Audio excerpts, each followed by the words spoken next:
I'm here to talk to you guys about conservatism and their ideas and how our founding fathers and millions of people died in order to help preserve these beliefs. But first I want to start with a book written by John Locke. It's called A Two Treatises of Government. And I'm going to give you a general synopsis of it.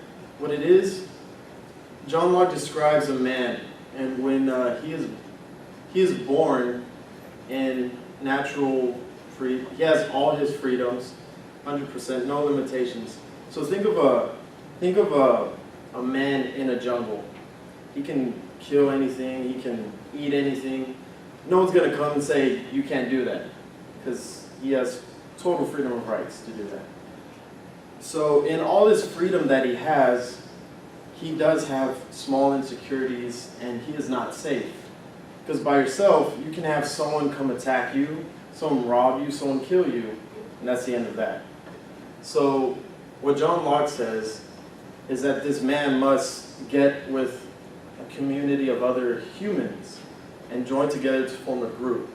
And within this group, you have to give up some freedom in order to elect a leader. And you must give up some of your freedom when you elect this leader, because you're deciding to have him make decisions for the group instead of you making your own decisions. So you're losing a bit of freedom there by having a leader. So now within that small group, you can't go on and kill someone in the group or anything, because for that you will get punished. And then that's where you finally have, small laws established. But again, within that community, there are other bigger communities that are willing to savagely take over another community in order to gain their luxuries or jewelry, money, anything valuable. So what this small community does is get with other bigger communities to form a huge community itself. And within that community, say you have community A, B, and C, you have leaders there. So those communities, when they come together, they will not elect one of those leaders to become supreme leader. What they do, they decide, okay, we're going to all gather around together, us three, and we are going to govern our one community we have just made. And this is going to be in order to keep them safe and content. And so there, as if you're not a leader, being a member of that community, you're losing even more rights, because you have to abide by the other community's laws and so forth. So the meaning of this is that the more power that you give to the government, the more freedom you will lose. And that is what John Locke wanted to talk about. And that leads me to my next topic, the American Revolution. The American Revolution, we asked, why did it occur? Britain owned the 13 colonies. And Britain, as their government, was in a monarchy governed by a king, a sole member.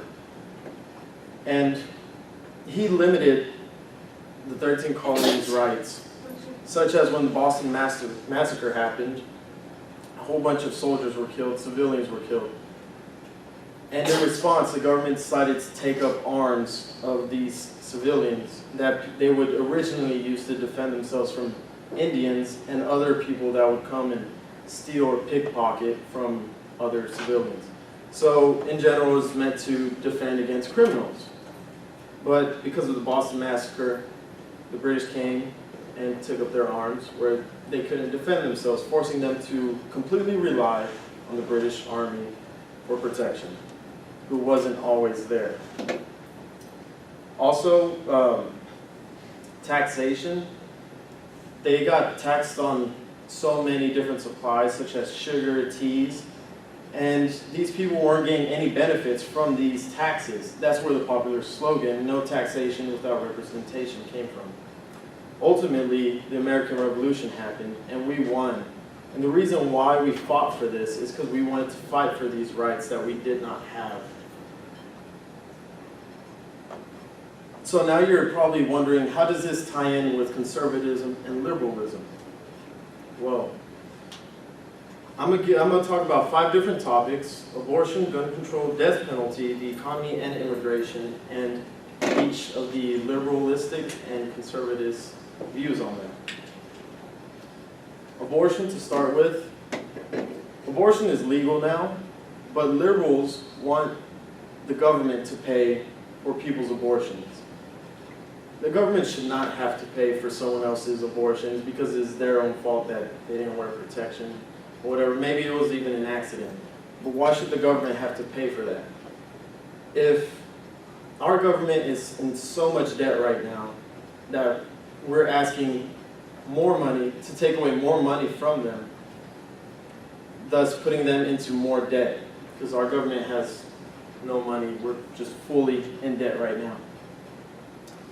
As to a conservative view, they do want it illegal, but they don't want the government to pay for abortions, because we conservatives believe in saving money and restricting government size. As for gun control, liberals want to take away weapons, and just as in the Boston Massacre that happened within the American Revolution, you know, our fathers, our millions of people died for our right to keep our arms. So why should we give that up right now? We need our weapons to defend ourselves and deter from people. Deter criminals. Immigration. Liberals believe in... I'm going to end right there. All right, thank you. I apologize, I couldn't get to the end. So, questions, deep topics. Brother started out with lock. All right. So, questions. What was the name of the book that you got that from? Because that sounds very interesting. 2 Treaties of Government by John Locke. I have a feeling that's what Lost is based off of. Lost? About that book? That was great. Sorry, did you say that? Yeah, that was wonderful.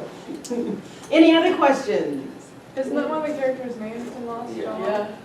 I have a theory that in Halo, the new Halo, has something to do with that, because Master Chief is John, and the guy that's hunting him down is Locke. Like, what? Yeah. I did want to make a... Oh, go ahead. So, Aaron, what is your view on conservatism? What is it that you all stand for, and what don't you stand for?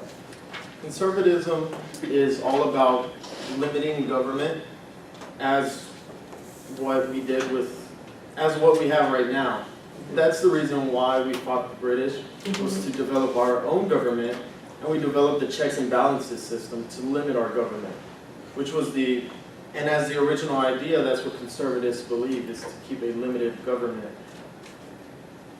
And also limit its size, so that way we're not throwing in too much money into the government, thus giving them more powers. Money, you know, slogan, money is power, right there.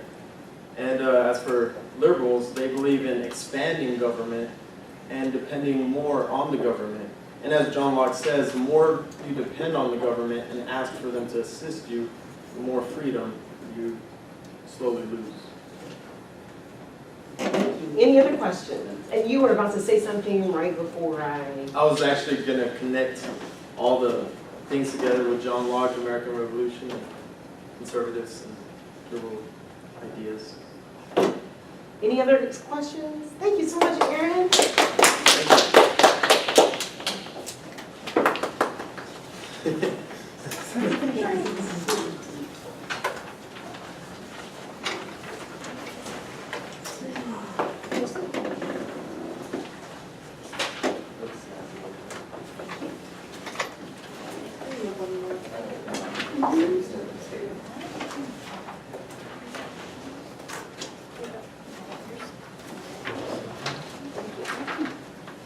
battery.